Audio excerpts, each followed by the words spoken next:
Después de tantas balaceras, levantones, pactos rotos y carteles que se fragmentan más rápido que un celular chino, hay algo que no cambia en México.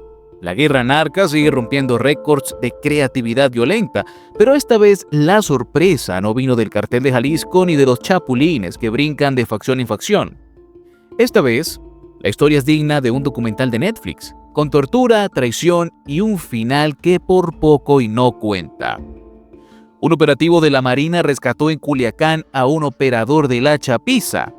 Sí, una de esas fichas pesadas que operan bajo el ala de los Chapitos, que había sido secuestrado, torturado y prácticamente condenado a muerte por sus propios primos incómodos, por decirlo así, los mayos. ¿La razón? Bueno, cuando el crimen organizado se vuelve una telenovela, los traidores no vienen del gobierno, vienen de la misma familia.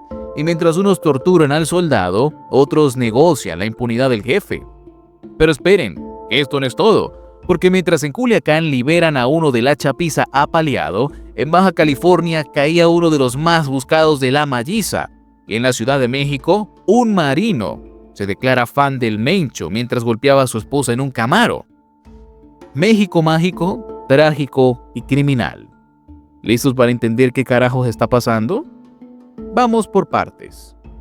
Resulta que el 2 de agosto, en el Llano de Abajo, Culiacán, un grupo armado de la Malliza irrumpió en una casa, levantó a un integrante de la Chapiza y se lo llevó como quien se lleva el refri de la abuela en Mudanza Express. El levantado se llamaba Javier Antonio Guerra Peña, y por si el apellido le suena, sí, este sujeto es hijo de Javier Guerra Araujo, uno de los que habían sido detenidos junto con el Mono Canelo días antes. Ambos, piezas clave de los Chapitos, pura realeza criminal. Los mayos no solo lo secuestraron, lo torturaron con saña, con odio, porque según las investigaciones, no lo iban a negociar, lo iban a ejecutar. Así de crudo está el asunto entre facciones del mismo cartel. Y de paso, casual, todo esto ocurre justo después de que un juez liberara al papá del muchacho. ¿Coincidencia? Claro que no, esto iba a ser un mensaje. Pero ahí entró la Marina, como quien llega a apagar un incendio con un tsunami, por tierra, por aire, con todo el arsenal. Rastrearon los vehículos sospechosos, rodearon la zona y rescataron al Chapito casi en modo película. Detuvieron a 5 sicarios, uno menor de edad, y aseguraron 6 armas largas, 2 cintas eslabonadas, 21 cargadores, 1021 cartuchos útiles, chalecos balísticos, drogas y vehículos. Los detenidos son Jesús Javier, Jesús Abraham, Lamberto, Osvaldo y un adolescente de 16 años. Los cargos, bueno, de entrada pertenecer a los mayos, portar armamento bélico y secuestrar a un rival. Nada fuera de lo común en Sinaloa.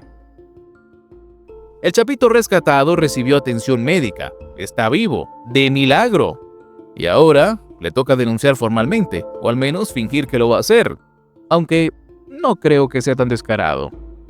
Mientras en Culiacán, el Chapito era rescatado como si fuera el protagonista de Rápidos y Furiosos, versión Narcos, en Baja California caía otro personaje con su propio historial de explosiones, alias el Cabo 13.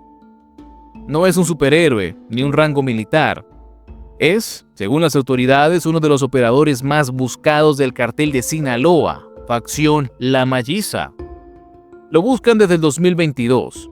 Aparecía en listas oficiales, junto a miembros del CJNG, los Arellano Félix y otros VIPs del crimen. Pero lo agarraron hasta ahora, en 2025, porque en México los capos no se esconden, se camuflan entre privilegios, fiestas, iglesias y patrullas cómplices que se hacen de la vista gorda. Lo atraparon durante un cateo en la madrugada del 6 de agosto. No estaba solo, cayó con 4 personas y un arsenal de pistolas, cargadores, droga y hasta dispositivos GPS, porque ser narco moderno exige logística, y sí, ya hay apps para eso. Solo falta que usen Excel para los levantones. ¿Su conexión? Todo apunta a que el Cabo 13 trabajaba en conjunto con los hermanos Arzate, señalados por secuestros, asesinatos y tráfico de droga en Tijuana y vinculados directamente a la facción del Mallito Flaco. Así, Mientras en Sinaloa se despedazan entre ellos, en el norte afinan la maquinaria del crimen como si fuera un emprendimiento. Y por si fuera poco, unos días antes también cayeron 6 personas más en una casa de la colonia La Gloria, que tenían 2 armas cortas, droga, GPS, cargadores, cartuchos y un vehículo. Básicamente el paquete de iniciante del sicario moderno. Las autoridades dicen que están limpiando Baja California, pero a este ritmo es como si trataran de barrer el mar con un recogedor agujereado. Y por si alguien pensaba que el caos era exclusivo del norte, la Ciudad de México levantó la mano y dijo: permítame tantito. Primero, el caso del marino golpeador.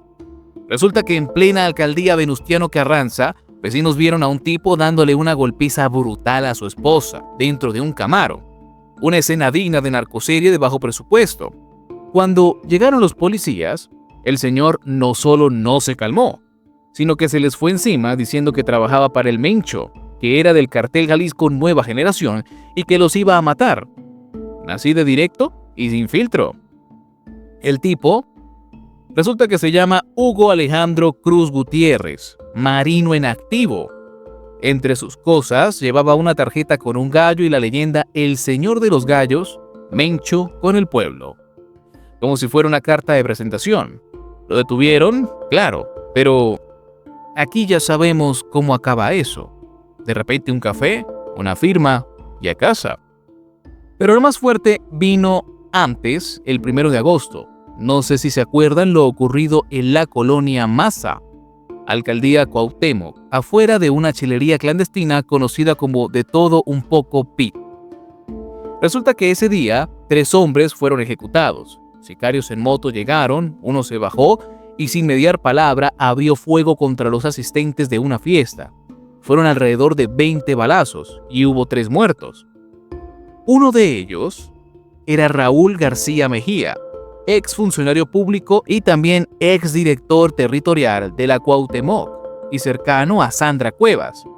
Los otros 2 eran Adrián H., de apenas 19 años, y Rajit Alejandro E., de 40. Estaban celebrando un cumpleaños cuando llegó la muerte en moto. Y aquí lo interesante: el lugar funcionaba de día como taller mecánico, pero por las noches se transformaba en una chelería ilegal sin permisos, sin control y sin vigilancia. Música, cerveza, clientela fija y puertas abiertas al crimen. Como muchos negocios en la capital. Hasta que se arma la masacre y entonces sí, operativo, clausura y declaraciones hipócritas. La Ciudad de México no necesita carteles visibles. Aquí el narco se mezcla con la política, con la impunidad y con la fiesta. Entonces, el panorama luce así. En menos de una semana, México vivió una novela de crimen organizado por capítulos. En Culiacán, un miembro de la chapiza torturado que casi no la cuenta. En Baja California, uno de los más buscados del narco finalmente arrestado. Y en la Ciudad de México, un marino que dice trabajar para el Mencho mientras golpea a su esposa y un funcionario ejecutado en plena fiesta clandestina. Si esto no es un país roto, es al menos un país reconfigurado. Porque lo que estamos viendo no es el final del narco, sino su evolución. Ya no basta con carteles armados, ahora también hay chelerías asesinas, talleres que mutan en cantinas y soldados que juran lealtad al crimen en voz alta. ¿Y el Estado?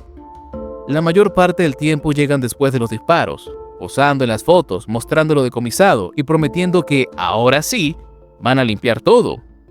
Pero México no necesita una limpia, necesita una cirugía de alma. Porque los pactos están rotos, las facciones se matan entre sí, y la violencia ya no respeta geografía, uniforme, ni cargo público. Hoy fue un chapito, mañana será otro. Aquí nadie está a salvo, ni siquiera los narcos. Y esto no sería tan malo si no fuera porque en medio de esta guerra entre narcos terminan los ciudadanos comunes que nada tienen que ver. Así que sí, celebramos la operación de rescate, quizás logren averiguar algo de él. Pero no se engañen, el infierno sigue abierto y está contratando. Recuerda que somos Nación y Frontera y estamos aquí para traerte la verdad.